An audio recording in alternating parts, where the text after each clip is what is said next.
It seems like another ex-Dallas Mavericks feels the need to run their mouth and just talk down on our organization, as Spencer Dinwiddie has some sharp words for the reporters in the Los Angeles Lakers as to why he chose the Lakers over the Dallas Mavericks. Meanwhile, Spencer Dinwiddie runs his mouth. We have a few players that we need to highlight and talk about that are really taking their game to a whole nother level as of late. How's it going, everybody? My name is Marcel Martin. This is Mavs Digest, bringing you the latest news and everything Dallas Mavericks related. But before we get started with the video, 94.1% of you guys are not subscribed. You don't want to miss out as we're dropping videos back to back. We're going over game review, game analysis, player analysis, all the news and all the rumors surrounding the Dallas Mavericks. So make sure you subscribe so you don't miss out. But without further ado, we need to get into today's topic. Spencer Dinwiddie is essentially calling the Dallas Mavericks soft. As you all have known, as we've covered on this channel, the Spencer Dinwiddie sweepstakes, we were hoping to get the point guard from the Brooklyn Nets, who was let go ahead of free agency after getting traded to the Toronto Raptors. We were hoping to get just another addition to this team. We're already pretty deep. We already have a pretty good roster, but it never hurts to add a little bit extra firepower, a little extra of an insurance policy ahead of the All-Star break leading to the playoffs. And Spencer Dinwiddie was one name that was tied heavily to the Dallas Mavericks, as Mark Cuban seemed to have been trying to recruit him. But a few days later, it all seems like the Los Angeles Lakers were also recruiting him, and eventually Spencer Dinwiddie did choose to sign with the Los Angeles Lakers. But the other day during his presser, he was asked why he chose the Lakers over the Dallas Mavericks, and he had this to say. Spencer Dinwiddie explains why he picked the Lakers over the Mavs. Let's say you're a kid, and you get your butt whooped by the bully. Dallas would have been like your mama, like, it's okay, baby. Lakers are like your dad. Nah, you better go out there and fight till you win. And I don't know about you guys, like, this could be another nothing burger, just like how we reported, yesterday night of Grant Williams, what he had to say about being with Charlotte and playing for the name in front of you, not the name behind you. But if you think this is a nothing burger, if you think this is just nothing really at all, go right ahead. But I'm sorry, I'm on the fence of, you're sending shots at the Dallas Mavericks. You're saying we're soft. You're saying that we don't have the mental fortitude, the mental toughness to compete in the West. So you go for a team with a worse record, like, they're in the standings, they're below us, they have a worse record than us. You think they're a tougher team, that they're better than us? I'm sorry, I might be overreacting here, but you want to send shots at the Dallas Mavericks that we're soft? Really? I mean, I understand you wanted to go to the Lakers. All he had to say was, I'm from LA. I would love to play with LeBron, get more minutes, because I feel like that was the true determining factor. I think he might just be putting on a show for the reporters, trying to give them a sound bite to run with, because I think what it really came down to with Spencer Dinwiddie on where he wanted to go, the Lakers, he's from Los Angeles. That's where he grew up, so he's going back home, as a lot of players choose to do. So he's going back home. A chance to play with LeBron James is really big, again, for us fans that may not like LeBron, may not care for him, but for these players that maybe grew up watching LeBron playing alongside of him or against him, it's a big deal. It's like for a lot of older players playing against or with Michael Jordan, it's in that same realm of, wow, this is a great player, I want to play with them. The money aspect, I want to say the Lakers have more to offer long-term than short-term, whereas the Mavericks, we could give them a little bit now, but more later, regardless of how you look at it, regardless of the money aspect. That is also to be taken into consideration as to why Spencer Dinwiddie chose the Lakers over the Mavericks. And of course, minutes.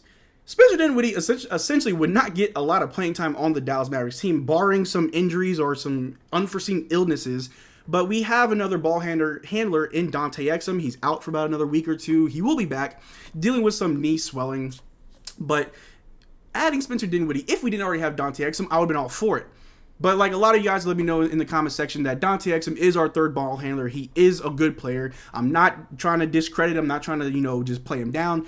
Dante is a very essential player to this team. He provides a lot of good playmaking. He can hit open shots because teams love to leave him open, and he'll knock that thing down. We got Kai, we got Luka, so essentially another point guard might just clog up our rotations at the guard position. And so honestly, I think as Mavericks, we are better without Spencer than with him. I'm trying to not be too salty in this video, but honestly, you want to call us off? All right, we'll see you next time we play. We'll see you. We'll see if you even make the playoffs. Maybe you'll be watching us from home while we're actually in the playoffs. But regardless, Spencer Dinwiddie decided to have some specific words and a specific analogy used when describing the Lakers versus the Dallas Mavericks. So you know what it is. You know what time we're on. We'll see you, Spencer. But anyway, aside from that, we need to talk about a few of these guys that are taking the next step. A lot of you guys have been sounding out in the comment section. I've been hearing you. I've been scoping it. And we need to talk about a few players who have just really been taking their game to the next level. We need to highlight all great players on this team because we're not just, this isn't the Luka Doncic team or the Kyrie Irving team. This is the Dallas Mavericks team. Everybody's playing well. Everybody's stepping up. Whenever there's injuries, whenever players are out, that next man up mentality really shines through. And the first player that I want to talk about is Kyrie Irving. And here's a little stat here. Kyrie Irving, since returning from injury and helping the Mavs during that 4-game win streak, he was averaging 25 points per game, 6.8 assists, 4.5 rebounds, 1.3 steals, 55.8% shooting from the floor, and 46.2% shooting from the three. You gotta love it. Kyrie Irving is taking his game to a whole nother level. He's doing, Kyrie Irving things. I mean, we already knew what type of player he was, but he's an excellent closer. In fourth quarter moments when the score is close, you need a bucket, I'm trusting Kyrie Irving. And he's very unselfish. I'll throw the graphic back up. 6.8 assists. He's a floor general. He's passing the ball. He's getting guys open. He's getting them their good looks, their best looks to hit these shots. He's setting the team up for success alongside Luka Doncic. I think Luka's averaging like 8 assists a game. Kyrie's averaging 6. You got 2 floor generals, 2 ball handlers that are just distributing the rock at a very high clip and helping this Mavericks team win these games. Kyrie is doing it all. He's stepping up. Coming back from injury is never easy, but for a player like Kyrie Irving, who is a champion, who is proven, who has shown the league time and time again who he is, and he is that guy. And so we're giving Kyrie Irving his flowers ahead of today, and he just deserves it. He's being a great professional.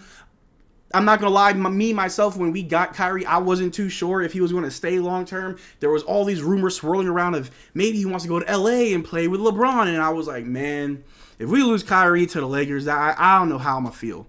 But he decided to stay. I mean, I want to say he's about 34, 35 years old. Not too sure how many years left in the gas tank for Kyrie.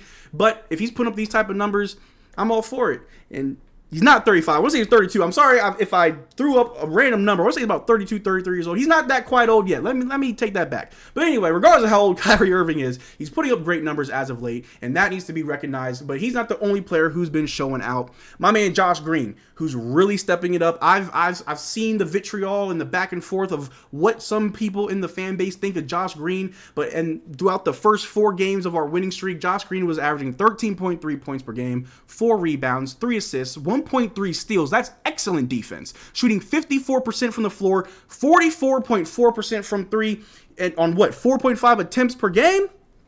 Josh Green is doing it all. Again, I've seen what the people in the fan base are saying about Josh Green, that, maybe he's hit his ceiling, maybe he's not really going to develop any more past this, but there's a reason why Nico Harrison did not include Josh Green in any trades come the trade deadline. Not for Daniel Gafford and not for PJ Washington. I'm pretty sure he would have been included in a Kyle Kuzma trade, but that's also why that trade didn't go through.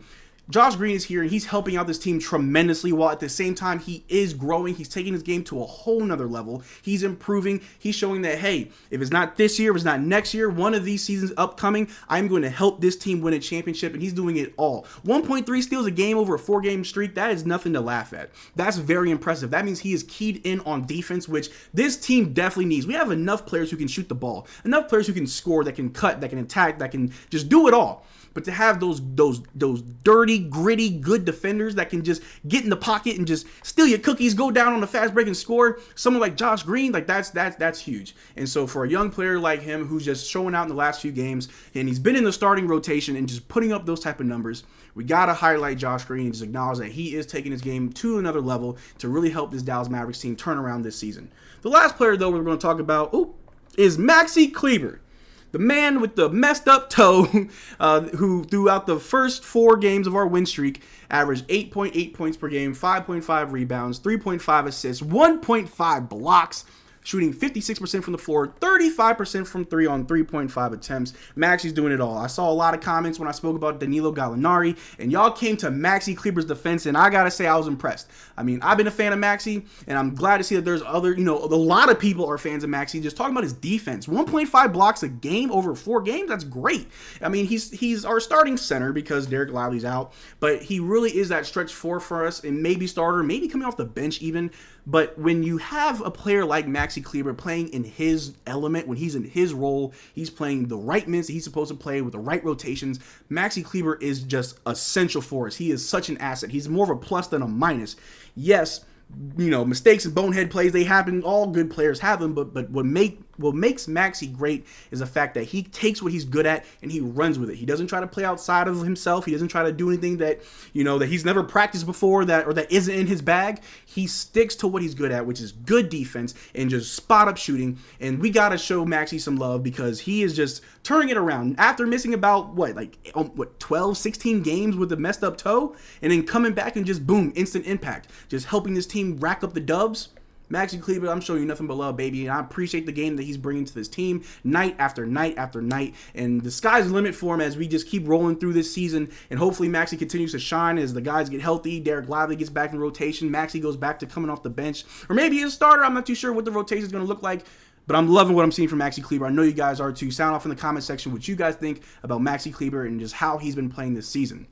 But to end this video, we got to talk about another Dallas Maverick legend, as we have an ex-Dallas Maverick who will be covering the NBA Finals. As all of you know, the Milwaukee Bucks decided to fire Adrian Griffin before the trade deadline, and in my opinion, I think it was a bit messed up. You signed an assistant coach to be your head coach to help your team win a championship, and you have no experience of leading a team as a head coach into a championship.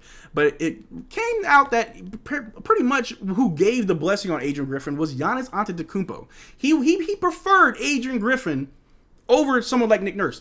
It's crazy, doesn't make sense to me, but sure, Giannis, you know everything. You know better than I do. Sure, right. So it was reported before the trade deadline that Adrian Griffin was let go from the Milwaukee Bucks, and shortly after, they decided to go with Doc Rivers as their new head coach. But Doc Rivers was essentially supposed to be covering for the NBA Finals come this summer, and his replacement is none other than the ex-Dallas legend, J.J. Redick. It was reported via The Athletic. News: J.J. Redick will join Mike Breen and Doris Burke on ABC ESPN's NBA Finals broadcast team, source of The Athletic. The 39-year-old Redick will step into the spot vacated by Doc Rivers. Man, you love to see it. J.J. Redick is a good-looking dude. A Dallas Maverick legend. You love to see it. He's going to be covering for the finals, so I feel like that's more of an incentive for us to just win, just to make a push, go for the finals, let J.J. cover for the boys, because if you watch J.J. Redick like I watch him, he gives very good critiques. He really knows what he's talking about because he played the game. He's not as biased as he is just factual because he's seen it from a different angle than the other people that report on the game. And it would just be awesome to have him just call the game for us. Just report it for the home team. Just do it for the home team. But that's all I got for you guys today. Thank you for sticking this long to the video. Make sure you subscribe. You don't want to miss a single video as we're just dropping them back to back. But until then, y'all take care. Peace.